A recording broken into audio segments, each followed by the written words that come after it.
especially in the public sector, have ended up in private hands through corruption, and anti-corruption institutions are busy trying to find the culprits and hold them to account. Most of the recent corruption scandals have been aided by the manipulation of information communication technologies by crooked people. 80% of the frauds are ICT related.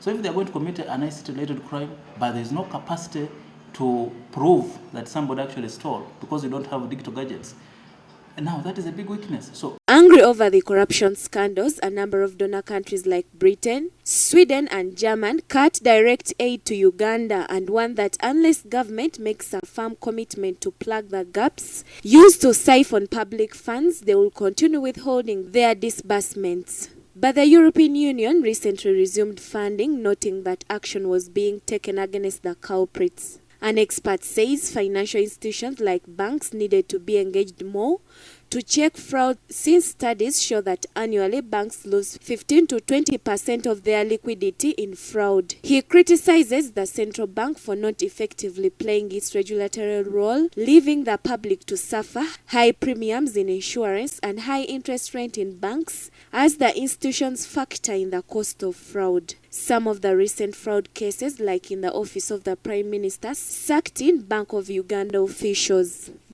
If a bank is losing 11 billion, what is the role of central bank?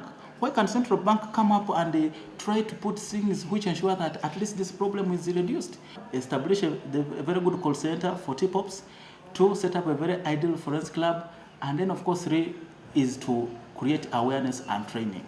He believes that such fraud challenges can be tackled better through closer cooperation between government and the private sector. Government also has to train more local forensic experts to check fraud aided by ICT. I would expect the central bank, for example, with interest in the banking sector fraud, the Uganda Insurance Regulatory Authority for interest in insurance fraud, Uganda Communications Commission and NITA for the interest in general ICT fraud in the country, to be at the forefront of this fund. A group of young entrepreneurs have now established a forensic laboratory in Bugolobi, a Kampala suburb, to train more people in detecting ICT fraud. The main target is youth who have graduated with degrees in technology. If you look at any telecom company or even financial institution, they are spending a lot of money in importing certain solutions, flying in investigators from abroad at the expense of importing this money in developing capacity, say, of CID officers. Nabakoza Lydia, NBS Television.